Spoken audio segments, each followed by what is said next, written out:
You're listening to the Pharmacy Podcast Network. If you or your patients struggle with muscle cramps, spasms, soreness, or restless leg syndrome, you're going to want to hear about our non-opioid TheraWorks Relief.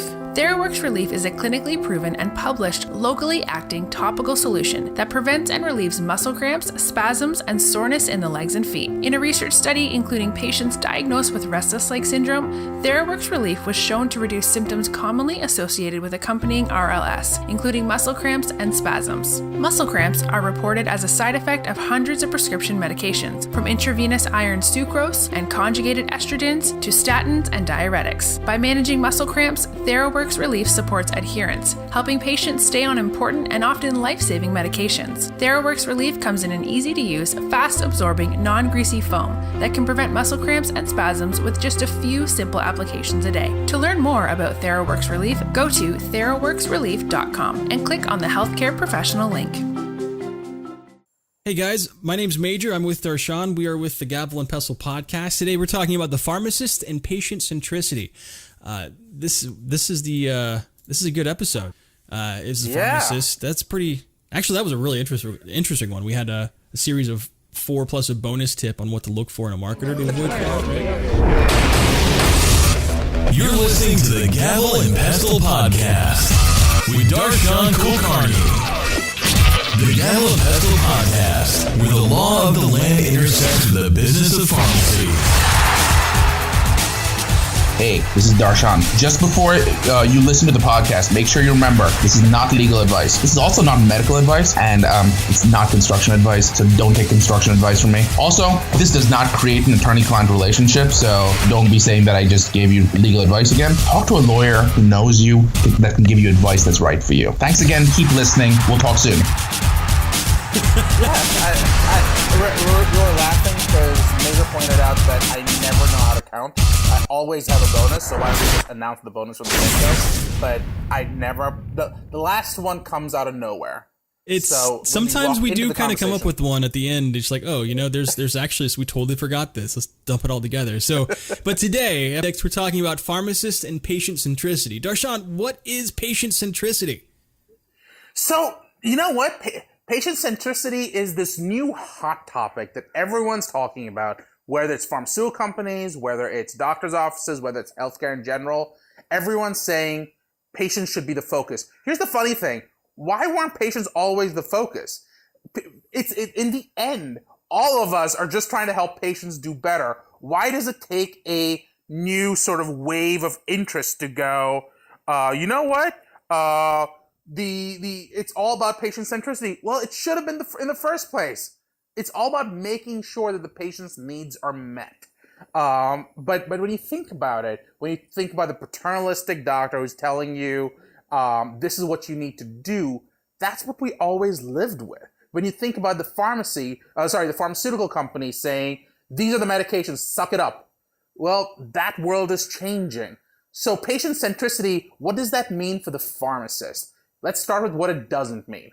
It does not mean when the patient comes in, they drop off the prescription. You've got that. You've got the technician who's probably overworked, who's really unhappy, who takes the prescription, has this foul mouth, who's really upset, who's really tired, and goes, "Come back in 45 minutes." But I need it right now. Well, come back in 45 minutes. There are lots of people here right now. Mm-hmm. That's not patient centricity. Patient centricity is about putting the patient first, understanding what the patient's needs are. And if you are an independent pharmacist, it's important to understand, in the context of patient centricity, what are your patients actually looking for, talking to your patients, understanding what they want. So patient centricity is this movement of focusing care with the interest of your specific patient in mind, not patients as a whole, not patients as a group, not patients in general, but the patient in front of you. So I've got a question about what you just gave an example of. You said if the pharmacy is busy, you're filling a prescription, and the pharmacist says, come back 30, 45 minutes. There's a lot of people here I can't get to you. We've all experienced that. That's just a fact of life, and there's nothing you could do about that. That's on the patient side. You're like, well, guess I'll be back in 30, 45 minutes. What is an example, the alternative for that? The pharmacist is busy. You can't deny that. There's no alternative for that. But what should the patient experience instead of rejection? So the ideal is really the pharmacist is the one who takes the prescription. The pharmacist is the one who goes, why don't you come to this other corner? Let's talk a little bit about what you're looking for. So this doctor gave you this. Why did your doctor give you this? Do you understand why you're taking the medication? Oh, you know what? My blood pressure is going higher. Oh, okay. And what did the doctor say that you should be having? Well, he said that my blood pressure is higher, and he said that I should take a water pill. Have you taken water pills before? Well, I have, and they make me pee a lot, so I really don't like taking them. Oh, you've taken these before then? Yeah, I'll probably just fill the prescription, and I won't sort of take them because I know I don't like feeling them. Well, if this is the conversation you're having and your patient just told you that they probably aren't going to take the medication, all it took for you was a 3 to 5 minute conversation to find out that this patient's not going to get better with this medication because this patient does not like the pills that were just prescribed. That's well and all. That's a great direction, but that wasn't my question. My question was, what should the patient experience?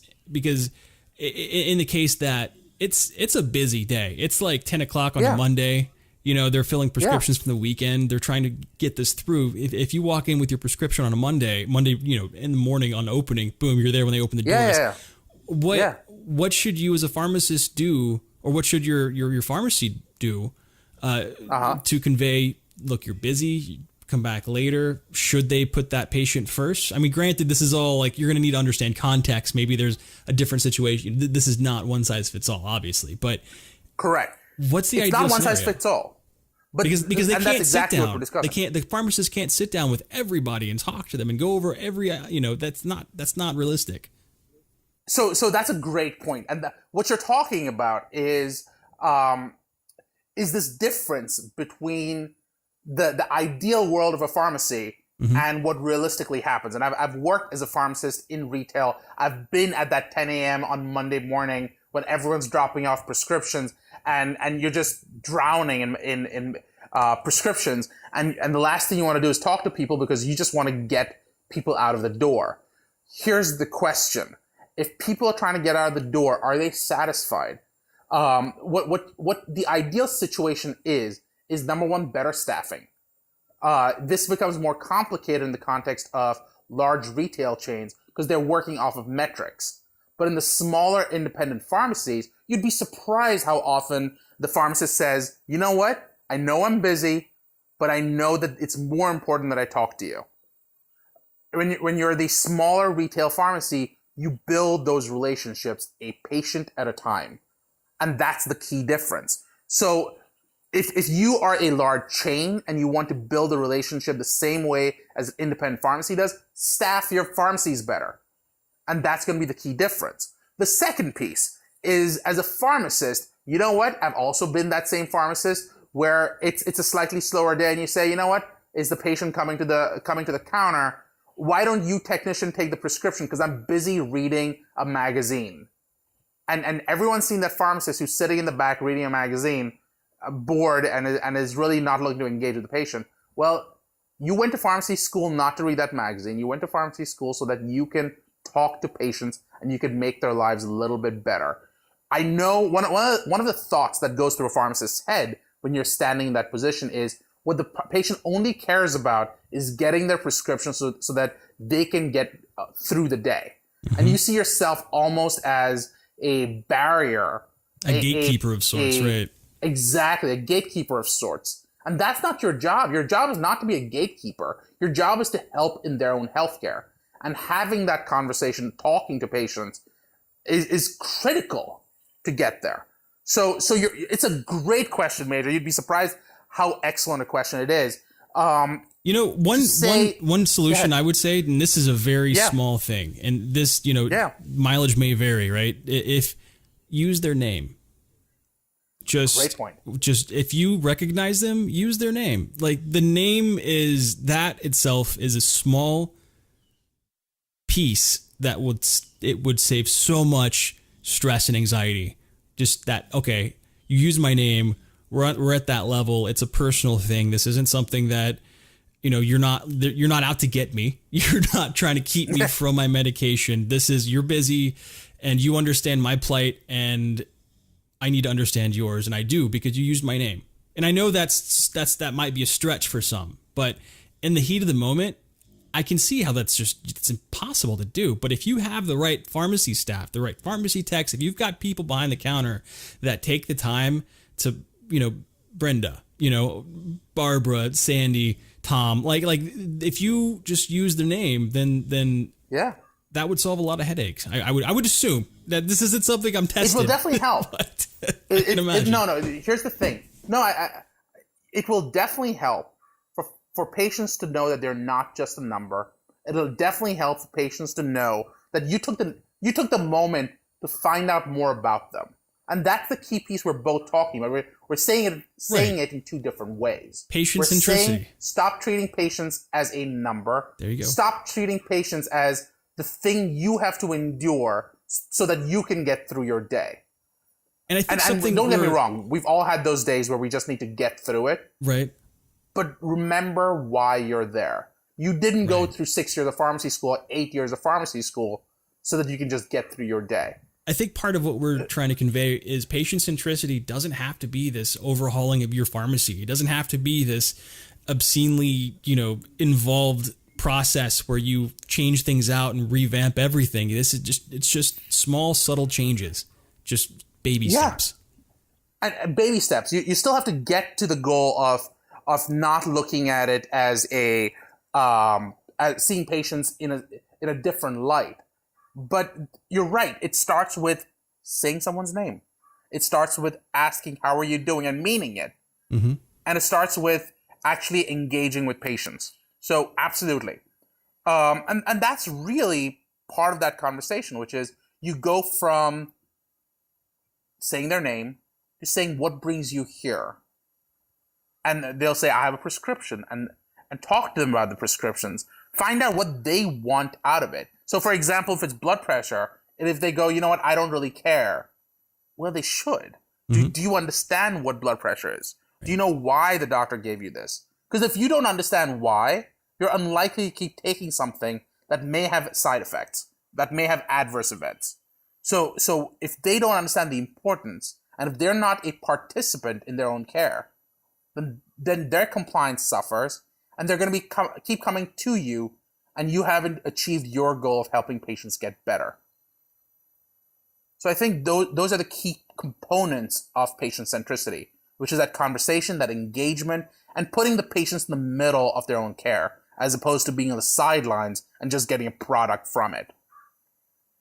You go. But it's important, But it's important to recognize that patient centricity does have both a positive side and a negative side. To quote Star Wars, there's a dark side. So what is the dark side of patient centricity? And it's happened to me before, where patients see themselves as the core of that model, and pharmacists say, you know what, I need to make sure the patient's satisfied, and physicians say that I need to make sure the patient's satisfied. But if you don't have that conversation, if you don't have the hard conversations, what you start having is things like the opioid crisis, where you just essentially become a legalized drug dealer. And that's problematic as well. If you're not, you think that you're just getting the patient what they want, but what you're really doing is enabling a patient to get more than they need to get. That their pain's gone, but now they're feeding addiction. What you need to do is have that conversation. You need to say, you know what? I know you've gotten this prescription from 3 other doctors, and I've filled them for you. I'm going to be reaching out to your doctor, but John, Joan, Joanne, we need to sit down. Let's talk a little bit about what's going on. Is your back still hurting? Mm-hmm. Because it's been 6 months since you had the surgery. What changed? Oh, you know what? My back's still hurting. Okay, are you going to a back doctor yet? So a musculoskeletal specialist, if you will. What have they said? These are the hard conversations you need to have. And they might say, you know what? It's none of your business. Actually, it is. It's part of your responsibility as a pharmacist to ask those questions to make sure that the medication is being used appropriately. And that's a core piece of patient centricity. It's not just to become a conduit to give drugs. It's to understand what is in the best interest of patients and helping them get there. But it's also important to balance this idea of patient centricity and this dark side against the positive side and what can happen if you don't take patients seriously. So we spoke about opioids and we spoke about how patients can abuse the system, but then you'll every so often get pharmacists and who proudly declare, you know what? If you call in to say if I have OxyContin, I don't have OxyContin. You'll see these pharmacists who will routinely say that. But what if that patient really needs that OxyContin? What if that patient is truly in pain? And you know what? You've just prevented them from getting it because you think, as a pharmacist, you got to sit on that high horse and you got to judge someone and say, you know what? You don't need the medication and I think you're fraudulent. No. They may actually be in chronic pain. Instead of just sort of pushing them away, you get to have that conversation. Say, you know what? I know this is what's going on. Have you had that conversation? Or, you know what? I know you're in pain. Maybe this is not working for you. Maybe we need to look at something different. Maybe for your trigeminal pain, you should be talking about gabapentin and not about OxyContin. And those conversations need to be had as well. So patient centricity. Go ahead. Patient centricity. That is today's episode. I'm actually concerned that we've kind of given off this air of holier than thou with it. Yeah. that's not the intention. That's not. People are human. That's what they are. Human beings. Exactly. You are going to have those patients that doesn't matter what you do, you're always going to be wrong. Yeah. You're going to have the patient absolutely. that sits there under the counter and waits and stares you down as you're filling prescriptions. Like those are case by case basis like that. Sure. We're talking about the guy coming in for his diabetes medication. We're talking about, just things that the repeat customers who you know their name. We're not talking about the single guy that comes in once every 6 months that you have no clue who he is. Like the far out left field, like the outliers. But in any case, let me be clear about who I'm talking about, and why I'm talking about patient centricity. And it's a valid point. I don't want this to come across as a holier than thou. The guy sitting in the ivory tower telling you how to run your pharmacy. Right. The truth is, I've sat in your pharmacy. I've run that pharmacy, and I know how hard it is. What I want to point out is, in a world where Amazon's looking to come into your business and is trying to deliver, in a world where PBMs are saying, you know what, we're going to decide what medication you can give. In a world where mail orders are starting to control, it's important that you, as a pharmacist, be able to make a living. And what I'm sort of suggesting is patient centricity is going to be a advantage that someone sitting somewhere else simply doesn't have. It's your golden ticket to the patient. It's your golden ticket to help patients achieve their goals. And that's really what I'm trying to point out. I'm telling you about a trend that's out there that may be useful for you in connecting with patients in a new way. And therefore, getting them to say, you know what? I could get this prescription from Dr. Smith and get the PBM to have the mail order deliver it for me. All of that stuff's great. But I really like going to my neighborhood pharmacist and getting him to fill my medication because he talks to me. He understands what my goals are, and he helps me prevent adverse events that I hadn't thought of and that everyone else would have missed. And that's really what I'm trying to point out. There you go. 205. Darshan, the first episode of the season, we discussed Amazon's acquisition of PillPack and how that can affect your pharmacy. In our next episode, too, we're going to unpack how the acquisition of PillPack will affect pharmaceutical companies. So that's a whole other side of the coin. So stick around, guys, and we'll talk to you then. This is Gavel and Pestle. My name's Major, and this is Darshan. Hey, this is Darshan. Thanks for listening in. I really want to talk to you. You can also find me on LinkedIn at Darshan Kulkarni. And if you want to find me any other way, but you can always email me as well. Darshan@conformlaw.com. Thanks for listening in. I'm really excited to hear from you.